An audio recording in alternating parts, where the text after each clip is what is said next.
Day 13 of my journey from $100 to consistency. So ito, i-document ko ulit kung ano yung naging trades ko today. As usual, I mark out the previous daily high and low. Switch to 15-minute to plot the Darvas backs. Mag-8 AM na ako nagising. So yung data na naabutan ko, ito na. Today, 3 yung naging trades ko. 2 talo, 1 panalo. Tulad ng sabi ko kahapon, hindi pa ako sure kung isasama ko sa rules ko yung hindi mag-trade before 9 AM. Kasi madalas nga akong makat or break even pag ganyang oras. Ngayon, ang goal ko lang kasi muna is i-execute lang yung edge ko over a series of trades. Then, hayaan ko lang mag-payout yung probabilities. Hindi ko muna i-overthink kung may news ba, anong session ngayon, or kung ano-ano pang noise sa market. Balik ako sa chart. So, after ko mag-plot ng Darvas box, next is mark out ko yung mga potential na key levels. Ito. Tsaka ito. Switch ako to 1-minute time frame para mapakita ko yung executions ko sa 3 trades. Insert ko rin yung video ng actual trades ko. First trade ko, mali ako kasi akala ko naka-inside yung red candle. So, nabasa ko siya as boss nung nag-breakout. Pero yung naging buy ko naman is yung balik na.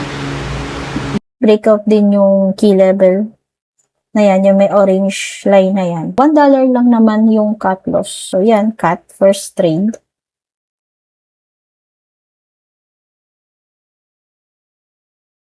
Yung second trade ko naman, nagpakita pa kasi ng entry eh. So, high, nagkaroon dito ng breakout.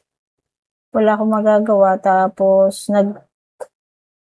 above din nung key level na tinitignan ko.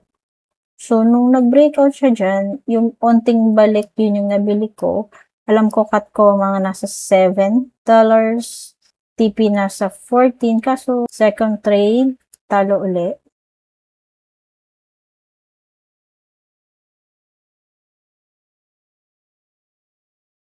For my third trade, tinitignan kong potential boss. Bumaba pa. Nung bumaba pa siya, supposedly, maghanap ako ng another pause. Tapos, yun yung bilin ko. So, supposedly, dito dapat ako bumili. Kaso, nung bumaba siya, tapos nag-break out dito, ito yung binili ko. So, I'll see if magre-refine pa ba ako. Naging risk ko dyan is, I think nasa 11 kasi ang tinarget ko is 23.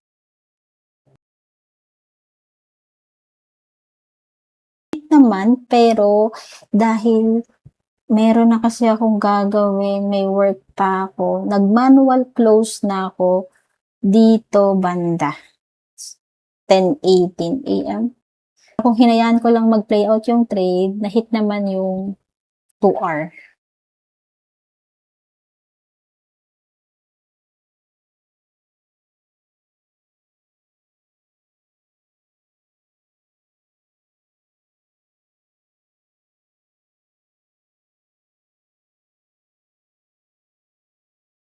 So, yun yung naging executions ko today. Maraming salamat sa panonood and maraming salamat kay Papa God. Thank you.